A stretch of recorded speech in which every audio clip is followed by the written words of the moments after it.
500 টাকায় চলে গেল, জানো তো? কি জিনিস নেবো বুঝছিলাম, জিনিসের কি দাম, আর এদিকে বাজার থেকে নিয়েছি, জানো তো? এই যে তোমাদের কি শাক বলে, এটা তিতা শাক, তিতা লাগে বলে, আমাদের এদিকে তো কিমা শাক বলা হয়। এই কিমা শাক নিয়ে এসেছি।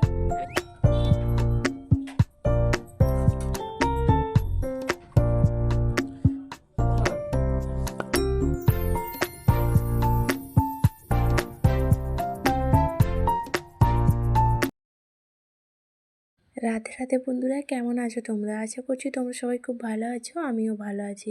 আবার চলে এলাম তোমাদের সামনে নতুন একটা ভিডিও নিয়ে। পূর্ব মেদিনীপুর জেলার ছোট্ট একটা গ্রাম থেকে আমি প্রণীতা। আমার এই ছোট্ট পরিবার মা ছেলে স্বপ্ন চ্যানেলে তোমাদের জানাই অনেক অনেক স্বাগত আর অনেক ভালোবাসা।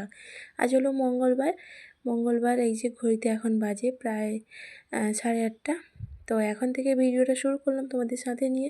আশা করছি আজকের ভিডিওটা তোমাদের ভালো লাগবে। যদি ভালো লেগে থাকে একটা লাইক করে দিও আর কমেন্টে জানিও ভিডিওটা কেমন হয়েছে।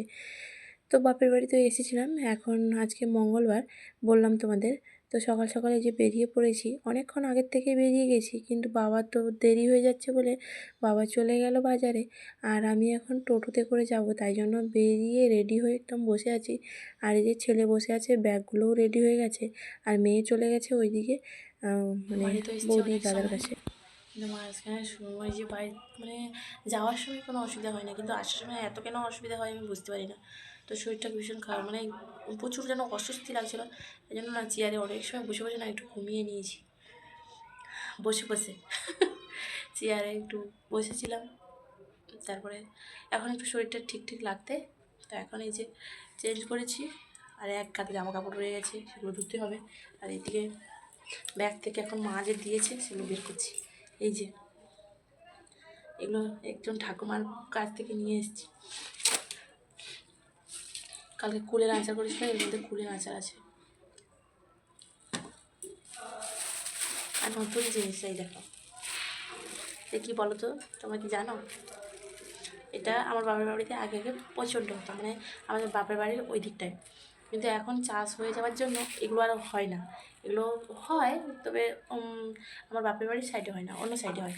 তো যাই হোক, এগুলো এগুলো হচ্ছে খেসারি কলাই। এগুলোর থেকে খেসারি ডাল হয়, খেসারি ডাল থেকে বেসন হয়।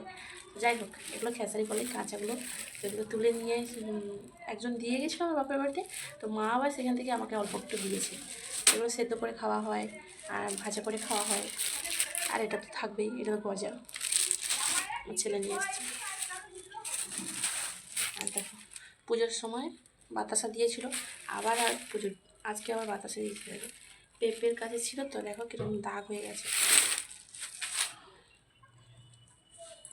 আর নিয়েছি পেঁপে, বাবাদের গাছের পেঁপে।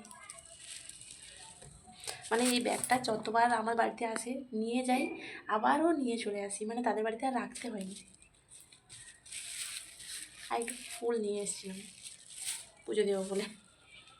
ফুল তো কিনতে হয় আমাকে, সেই জন্য ফুলগুলো নিয়ে এসেছিলাম আর কি। বাবার বাড়িতে অনেক গাছ আছে তাই। আর ওরা দুজন দেখো স্কুল তো যায়নি, ঘুমোচ্ছে। চলো এখন রান্না করতে হবে। তো রান্নাটা করে নিই আর ঘরটা মুছেও নিই, কাজগুলো করে নিই। আমার ভিডিও করে কাজ করতে গেলে অনেকটা দেরি হয়ে যাবে, তো আগে কাজগুলো করে নিই, তারপরে তোমাদের সামনে আবার আসবো। চলো, তো কী কী নিয়ে এসেছি তোমাদেরকে আরেকবার দেখিয়ে নিলাম। এই যে পেঁপে, আর এদিকে কুলের আচার, গজা, এদিকে কড়াইশুঁটি, সব কিছুই আছে। তো যাই হোক, ওদিকে দুপুরের রান্না, খাওয়া দাওয়া, পুজো সব কিছু সেরে নিয়ে এখন তোমাদের সামনে নিলাম বিকেলবেলায় যে কতগুলো জামা কাপড় ধুয়েছিলাম, কিন্তু সব মানে সবগুলো আর শুকোয়নি। তো যেগুলো একটু পাতলা ছিল, আমার এমনিতে ধুতেও দেরি হয়ে গেছিলো। ওই যে একটু চেয়ারে বসেছিলাম, বললাম শরীরটা একদম খারাপ লাগছিল। এতটাই খারাপ লাগে কেন জানি না। যাওয়ার সময় কিছু হয় না, কিন্তু বাড়ি আসবার সময় ওই যে ওখানে মানে আমি তো কখনো অনুষ্ঠান বাড়িতে থাকলে তো দেখি না। এই প্রায় 2 বছর হয়ে গেল কোনো রাত জেগে অনুষ্ঠান দেখা হয় না। সেই জন্য অনুষ্ঠানটা দেখলে আমার শরীরটা ভীষণই খারাপ লাগে। তো কালকে রাত্রে অনেক রাত পর্যন্ত জেগেছিলাম, মানে প্রায় 1টা পর্যন্ত। 1টার সময় বাড়ি গিয়ে তারপরে ঘুমিয়েছি তো। তো তাই জন্য আর কি আজকে সকালে উঠে যেন বাড়ি আসার সময় গাড়িতে আবার ভীষণ যেন শরীরটা অস্বস্তি লাগছিলো। তো যাই হোক, এদিকে যে কটা জামা কাপড় শুকিয়েছে সেগুলো গুছিয়ে রাখছি, আর যেগুলো ভেজা আছে সেগুলো আবার মেলে দেবো। তাও জানো তো সবগুলো জামাকাপড় এখনও ধোয়া হয়নি, এখনও কিছুগুলো জামাকাপড় রয়ে গেছে। এবার তো শীতে মানে শীত চলে যাওয়ার পথে, মানে শীতটা একদমই কমছে না, আছে হালকা হালকা, তবুও অত বেশি ঠান্ডা নেই। তার মধ্যে সেই শীতের জামাকাপড়গুলো যেগুলো ঘরে ছিল সেগুলোও ধুতে হবে এক এক করে, তো ওগুলো আবার গুছিয়ে রাখতে হবে। অনেকগুলো জামাকাপড়ই ধুয়েছি, আরও অনেকগুলো জামাকাপড় রয়ে গেছে। তো যাই হোক, আবার তোমাদের সামনে এলাম পরের দিন, মানে বুধবার দিন। মঙ্গলবারের ভিডিওটা মানে এই ভিডিওটা 2-3 দিনের। তো বুধবার দিন সন্ধেবেলা এলাম, সারাদিন কাজকর্ম সব কিছুই করেছি, কিন্তু ভিডিও আর করিনি, নাহলে তো ভিডিওটা অনেকটাই বড় হয়ে যাবে। আর এই যে বুধবার দিন সন্ধেবেলা বাজারে গিয়েছিলাম একটু, বাজার থেকে ছেলে মেয়েও দুজনেই গিয়েছিলো। তো ওদের অনেক দিন নাকি ফুচকা খাওয়ার হয়নি, সেই জন্য ফুচকা খেতে গিয়েছিলো দুজনে। যাই হোক, মেয়ের জন্য দুটো টেপ জামা নিয়ে এসেছি, যেহেতু স্কুলে যাচ্ছে এখন, ওই জন্য আর কি দুটো টেপ জামা নিয়ে এসেছি বাজার থেকে, সেটা তোমাদের যাই হোক এদিকে বাজার নিয়ে এসেছি, সেটাই তোমাদেরকে বলছিলাম।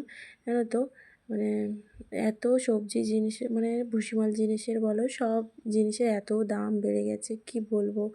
আমাদের মতন নিম্ন মধ্যবিত্ত পরিবারে একজন খেটে যদি 3 জন খাওয়া হয়, তাহলে মানে যে কী অসুবিধা বিপদ তার মানে বলার কথা নয়। ওই কোনো রকমে খেয়ে পরে বেঁচে থাকতে হবে, এর বেশি কিছু চাহিদা বা কিছু চাওয়া আমাদের থাকতেই পারে না, তাই না? যাই হোক, অনেক কিছুই বলে ফেললাম বন্ধুরা, তবু যতই দাম বাড়ুক না কেন খেতে তো আমাদের হবেই, তাই না? তো যাই হোক, এদিকে কয়েকটা বাজার নিয়ে এসেছি, সেটা তোমাদের সঙ্গে শেয়ার করছি। আর এই যে শাকটা দেখালাম, এটা তোমাদের কী শাক বলা হয়? আমাদের এদিকে তো কিমা শাক বলা হয়, ওটা তেতো লাগে। তো ওটা মলা করে, মানে আলু সেদ্ধ দিয়ে মাখিয়েও খাওয়া যায়, আবার তরকারি করে বড়া করে, যার যেমন ইচ্ছে সেরকম খেতে পারা যায়। আর এদিকে নিয়ে এসেছি ওই যে দেশি লাল টুকরি আলু, ওটা কখনো আমি আনিনি আর খাইও নি, কেমন খেতে লাগে জানি না। তো আজকে ভাবলাম নিয়ে যাই একটু, আগের বারে নিয়ে আসবো ভাবছিলাম আগের বছর, কিন্তু আগের বছর আর নিয়ে আসা হয়নি, তাই এবছর নিয়ে এলাম জানো তো। আর ওই আলুটার দাম আবার 1 কেজি আলুর দাম 40 টাকা, দেশি ঘরোয়া আলু যে, সেই জন্য। আর এই যে কাঁচকলা নিয়ে এসেছি, পেঁপে যেহেতু বাপের বাড়ি থেকে নিয়ে এসেছি, সেই জন্য কাঁচকলা নিয়ে এলাম, বেগুন নিয়ে এলাম, টমেটো আর ধনেপাতা, আর এই 4টে লেবু। এই মানে লেবুরও কি দাম বেড়ে গেছে জানো তো, মানে কি বলবো, আর বলার কিছু নেই। যত লক্ষ্মীর ভাণ্ডার বাড়াচ্ছে মমতাদি, ততই জিনিসপত্রের দামও যেন আকাশ ছোঁয়া হয়ে যাচ্ছে। তো যাই হোক, তোমাদেরকে একসময় বলেছিলাম যে আমাদের লক্ষ্মীর ভাণ্ডারটা বন্ধ হয়ে গেছে, তো বন্ধুরা এই মাস থেকে, এই ফেব্রুয়ারি থেকে আবার চালু হয়েছে। তো যাই হোক, এখন টাকাটা হয়তো আর বন্ধ হবে না, তো চালু হয়েছে, এটাই অনেক, তাই না? প্রায় 3 মাসখানেক আমরা কোনো টাকা পাচ্ছিলাম না, কিন্তু এই ফেব্রুয়ারি মাস থেকে শুরু হয়েছে, তো একটা ভালোই হলো। অন্তত কিছুটা তো বাঁচবে, তাই না? এই প্রত্যেক মাসে যে ফোনের রিচার্জটা করা হয়, এটার থেকে তো একদম রেহাই পাওয়া যাবে, তাই না? তো যাই হোক, অনেক কিছু বকবক করে ফেললাম জানো তো। আর এইদিকে বুধবার দিন সন্ধ্যেবেলা ভিডিওটা করেছিলাম, আবার বৃহস্পতিবার দিন সকালে, মানে সকালে নয় দুপুরে তোমাদের সঙ্গে দেখা হচ্ছে। ওই যে বললাম 2-3 দিনের একটু একটু করে শুরু, মানে ভিডিওটা করেছি, তাই আর কি। যাই হোক, ভিডিওর এই পর্যায়ে এসে একটা কথা বলি, যে সকল বন্ধুরা এখনও পর্যন্ত আমার সাথে আছো, আমার এই পাশে আছো, আমার এই ভিডিওটি দেখছো, তাদেরকে জানাই অসংখ্য ধন্যবাদ আর অনেক ভালোবাসা। আর আজকের ভিডিওতে যদি কোনো নতুন বন্ধু এসে থাকো, ভিডিওটা এই পর্যন্ত দেখে তোমাদের কোথাও একটু ভালো লেগে থাকলে, চাইলে তুমি চ্যানেলটা সাবস্ক্রাইব করে আমার পাশে থেকে যেতে পারো। আর যে সকল বন্ধুরা আগে থেকে এই কাজটি করে রেখেছো, তাদেরকে জানাই অসংখ্য ধন্যবাদ আর অনেক ভালোবাসা। আর যে সকল দিদিভাইরা বোনরা আমাকে এত সুন্দর সুন্দর কমেন্ট করো প্রত্যেক দিন, তাদেরকে জানাই অসংখ্য অসংখ্য ধন্যবাদ আর অনেক ভালোবাসা। এইভাবেই তোমরা আমার পাশে থেকো, এটুকুই অনুরোধ তোমাদের কাছে। তো যাই হোক, ওদিকে তো সবজিপাতি কেটে নিয়ে রান্না করে নিয়েছিলাম, মা ছেলের জন্য ভাত বেড়ে নিয়েছি, এদিকে ডাঁটার তরকারি করেছি, আর এদিকে সয়াবিনের তরকারি করেছি। এই রান্নাবান্না করে খেয়ে নিয়েছিলাম, তারপরে আর বাকি কাজ ছিল সেগুলোও সেরে নিয়েছি। তারপরে ফিরে এলাম সন্ধেবেলা ওই যে কলেজে ছুটি নিয়ে এসেছিলাম বাপের বাড়ির থেকে, সেগুলো সেদ্ধ করব বলে বের করাচ্ছি। আর দেখো, 2 দিন নিয়ে এসে রেখে দিয়েছিলাম তো ফ্রিজের মধ্যে, সেই জন্য কালো কালো হয়ে গেছে, উপরে ছালটা কালো হয়ে গেছে, কিন্তু ভেতরে কিছুই হয়নি জানো তো, ভেতরে একদম ভালো আছে, ওই মানে দানাগুলো কিছুই হয়নি। আর কিছুগুলো এই যে যেগুলো ভালো আছে সেগুলোই সেদ্ধ করছি, আর আর যেগুলো একটু উপরে ছালটা কালো কালো হয়ে গেছে, ওটা আর সেদ্ধ করছি না, ওটা দানাগুলো ছাড়িয়ে নিয়ে দানাগুলো সেদ্ধ করে ওই যে ছোলার মতো করে ভেজে খেতে ভালো লাগে। তো আর কি ওটাই করব পরে, সেগুলো এখন রেখে দেবো, পরে করব। আর এই যে কলাই সেদ্ধ মানে আমাদের কড়ি বলা হয়, তো এই কড়ি সেদ্ধ খুবই মানে প্রিয় একটা জিনিস বলতে পারো। অনেক বছর পরে খাচ্ছি। আগে তো সব বান্ধবীরা মিলে সবাই যে যার বাড়ির থেকে কেউ জল নিয়ে যেত, কেউ মানে বাটি নিয়ে যেত, কেউ দেশলাই নিয়ে যেত। এইভাবে করে আমরা বাড়ির থেকে নিয়ে গিয়ে মাঠের মধ্যে বসে এই কলাই সেদ্ধ করে খেতাম। আর যখন কারোর বাড়ির থেকে বাটি আনতে পারতাম না, তখন কি করতাম জানো, ওই যে নারকেলের মেলা আছে, নারকেল খাওয়ার পরে যে মেলাটা থাকে, ওই মেলা নিয়ে যেতাম, ওতে করেই সেদ্ধ করে খেতাম। কি যে মজা লাগতো তখন, খুব ভালো লাগতো। সেই সব দিনগুলো কখনোই ফিরে আসবে না, জানো তো বন্ধুরা। মানে ছোটোবেলাকার দিনগুলো কখনোই ফিরে আসবে না। এখনকার ছেলেমেয়েরা সবাই তো ফোন নিয়েই ব্যস্ত থাকে, কিন্তু আমাদের ছেলেবেলাগুলো অন্যরকম, খেলাধুলো এইসব নিয়েই মানে দিন কেটে যেত। আর মা বাবার কাছে শুধু বকা খেতাম। এই যে কড়াই শুদ্ধ করা আর খেলতে যাওয়া মানেই তো আর বাড়ি আসার নামই ধরতাম না, সেই ডেকে ডেকে সন্ধেবেলায়কেই বাড়ি আসতাম। তো যাই হোক, ছোটোবেলার অনেক গল্প করলাম, আজ তবে আসি বন্ধুরা, সবাই ভালো থেকো, সুস্থ থেকো। আবার